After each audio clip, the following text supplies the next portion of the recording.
So I'm in Nicollet County, kind of near Highway 169, and I'm standing next to the Minnesota River. As you can see here, I am kind of right above a major floodplain. So I walked down a little bit and went to a little lower level of this floodplain, kind of like a terrace here. Was noticing that it had this really cool surface fracture structure, or really interesting, very angular, and cutting across where it's really drying out. So one of my first thoughts was that this is a mineralogy piece. And then I started to texture it, and it was extremely silty. And when I see this, I generally think of shrink swell clays. So I'm really interested to know what is going on here. One thing the surface texture of a river carved landscape can tell us, in the floodplain especially, is how fast the water was moving, and the extent that water was moving at that speed. And siltier textures and finer textures mean that the water was moving pretty slow enough for those smallest particles to settle out. Because the more speed that a river picks up, the greater particle size that it can carry. So as you can see here, where we're a little higher up than that white-ish part of the landscape, which is much closer to the river, is that this probably is a bit of an overflow area relative to that sandier part right there. And one of the reasons that I say that is I'm just looking at this way that this river is carving, and I can tell that I am on the inside of the river curve. And so generally this means that the water is moving a bit slower, and you can tell just by looking at the more carved out bluffs over there that much more water is actually carving that side than, say, this side, which is a much more gradual slope. So it has been like 40-50 degrees the last 2-3 days, and so as a result I can tell that some of the water of this river has thawed, melted, and I was walking across a couple of the really small tributaries and streams and realizing that those are running. And for context, today is January 30th in Minnesota. We barely have any snow, and now some of the rivers are obviously carrying water from places where it's thawing. And I can tell that the land is also thawing as well, because I can see that where the ice has thawed from the riverbanks, that there's this segregation which happens after a thaw. I should clarify that the segregation process happens while it is freezing and growing in depth, but the actual separation of the soil from the other soil, where it is removed from the riverbank erosion process, that occurs after a thaw, because there's no structure to the riverbank at that point due to the ice not holding it together. Okay, so I moved down the river here, and I'm a little closer to the base of the river here, and what you'll notice is that this is really sandy, and sand is really cool. So the different colored rocks could tell me about what different rocks were carried here, but because this is a river landscape, it's often a mix of something from upstream or the watershed itself, which can just be a mix. But as you can tell, it's relatively fine. It's a fine sand. So if I walk even closer though, over here, I can tell that it's even flatter and that the sand is just a little bit finer. And as you continue to get closer to the water here, you start to pick up a little more rocks, a little more sediment, because the water moves more quickly. Sand gets a little coarser, but mostly I'm noticing these different rocks. So well, I guess here's an example of a glacial till landscape when the ice along the river starts to thaw.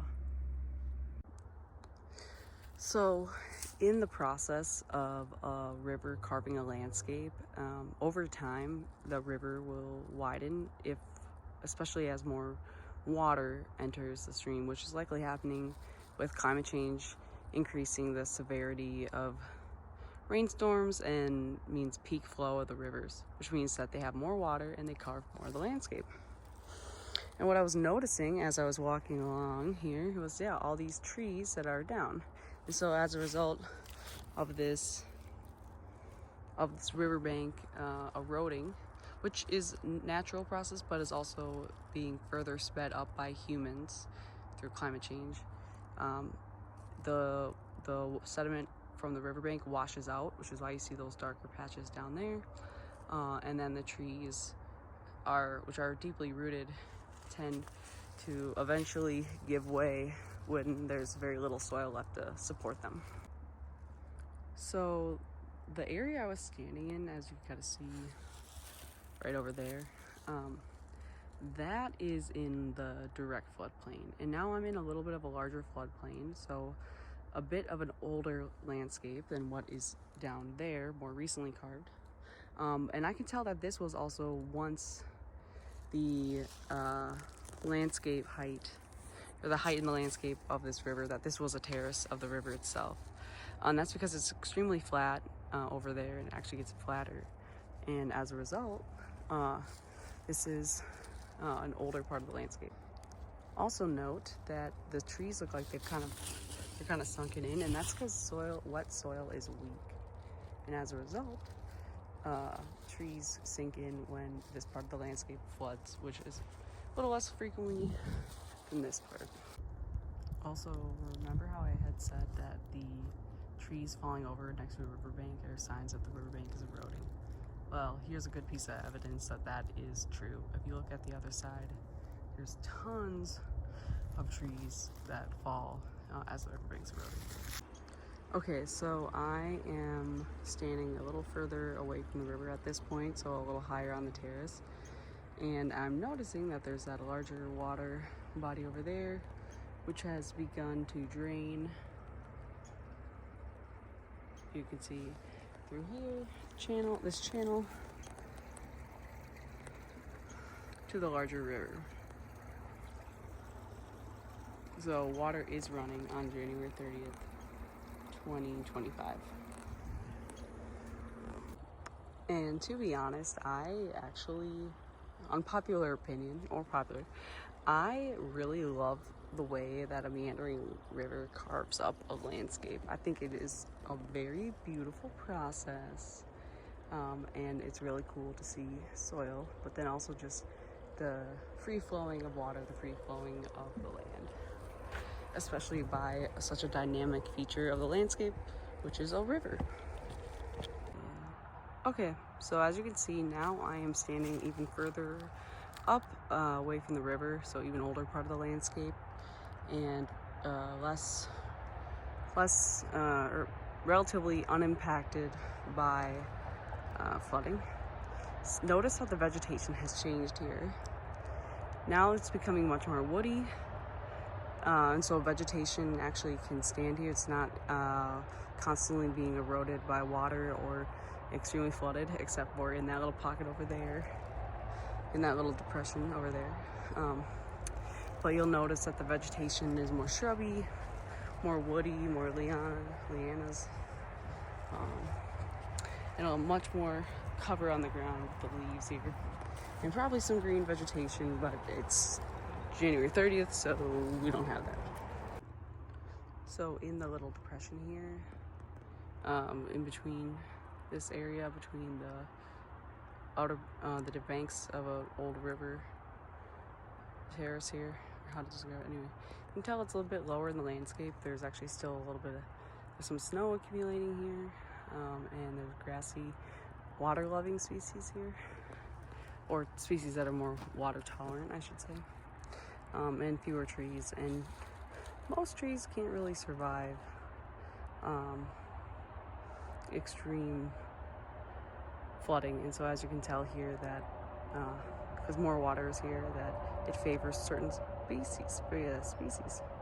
Since there's more water here, it favors certain species. Okay, so I am higher up in the landscape here as I was walking back to the parking lot. And I was looking here to show, there's a bit of water moving, right, as I mentioned. But notice how it's all being kind of directed in this one path. So this is a tile drain. It collects water from a larger area and really confines it to a smaller area through this pipe. And it's flowing to the water body, right? So it's a smaller tributary, but really directed more stream than other. And so that can be a good thing and a bad thing. But the Minnesota River has a really interesting history of research around whether or not the erosion is from stream bank erosion that's more natural, or from humans. And I guess my perspective here is that it is indirectly caused by humans, because we are changing when water flows, how water flows, whether it's the river is over capacity and floods and erodes, or whether floods and erodes, or sorry, I'm just also appreciating this trail.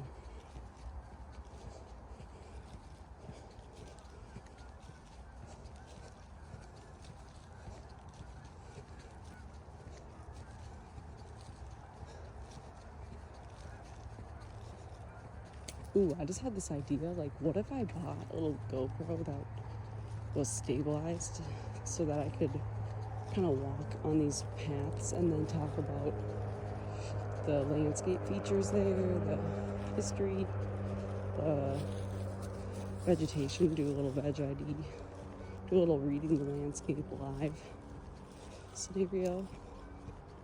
I think that would be kind of actually really interesting to someone like me. Okay, so now I am even more up from the river. This is actually kind of more of a depression in the landscape, or water collection pooling before it reaches the stream here. What I'm seeing here is that it's relatively flat, right? And there's quite a bit of tree growth. And so this means that this is also sort of like a floodplain, this was sort of a remnant floodplain from previous flooding and times of this area being active with water flow. So just going to show that as we're walking around the river, it's this interesting little stair-step pattern that shows you how a river has progressed and changed over time, and how it has layers, especially as you move downward, and that they tell you a lot about how much water was flowing, how quickly, how much particles it could hold. Oh, trash. So those are a bunch of ducks that are flying over the landscape right now, which means that we're facing right here. So there are some ducks. So kind of a little higher in the landscape, and there's more of a slope here, and you can see a little more of like what I mean when I say I really love the way that river carves the landscape. And this is just one small example. There's obviously much larger and more prevalent examples, which I appreciate, but just wanted to point out that it's a really neat process that occurs. Also, this is slick as fuck, and I was at a conference today, so I definitely do not have hiking shoes on. Oops. Okay, so now I'm even higher in the landscape, kind of more of an upland, and you can see here that this is actually prairie grasses. So those tend to grow in areas where, it's maybe a little coarser, there's a lot of sun, it's really warm. So this is actually a west facing or southwest facing, so it gets a little bit more heat and warmth as a result. It's more prairie-like with the grasses, it is a restored prairie, with the grasses and small shrubs. So I'm walking here and a little higher up from the river where I initially started, and I noticed this really nice rock exposure, which has been exposed in the landscape as a result of water and some erosion of wind over time. But probably likely it was a part of a different tributary or an old river meander that emptied into the Minnesota River that we were at. And water moves very quickly over here, and as a result, we have more of that erosion like we saw on the other side of the bend at the actual river. So when I am in the landscape, you know, I guess one thing that's kind of subconsciously something I'm aware of is that I think of, if I were a water droplet, how would I move? And I don't, I guess, explicitly think that exact question, but I know that looking at this landscape, I expected this part, which is really flat and kind of at the bottom of this slope where water runs off, that would be filled with more water-loving plants, wetland plants, probably finer textured soils than, say, this stuff off slope or on the really eroded shoulder here. So just thought that was kind of interesting to think that it's kind of this motivating question in any geology, soil person's mind, I guess. Yeah, you can see. So now I'm even further from the river, above the path here. And here now, upwind, we see that this is a example of humans impacting landscape formation. So that's a quick trip over there. First, gotta hop this fence. Oh, yeah. I also have this bag of garbage in my hand, so that's why it was hard. But as you can see here, this is the restored area of the landscape, or floodplain that really can't be controlled. And ultimately, humans are a really important factor for how the landscape forms and is shaped. This is actually so it's that upland prairie again. You know, plants, animals, water, wind, original material, ice, they're all factors of landscape formation, but I guess I'm showing here that a huge factor really is humans. So I'm at the Traverse des Sioux History Museum, which is where the Treaty of 1862 in Minnesota was actually signed. And what I thought was just the most true parallel or contrast I've ever seen, an analogy was actually here, is that there's a quick trip right outside the sign. Just thought that was really good, a sad analogy of how humans have altered land. You know, I was realizing that working in soil health, sustainable agriculture, and loving the ecosystem in the way that vegetation, water, wind, air, plants, animals, organisms shaped a landscape in time is actually kind of a paradox, because you love to see this restored native land, and so you get sad to think of the way that land was converted. But you also want to help people and know that agriculture is a critical component of humans, of lives, livelihoods, cultures. So it's incredibly important that finding that balance can be achieved, because it is it's an interesting place to be, an interesting perspective to have.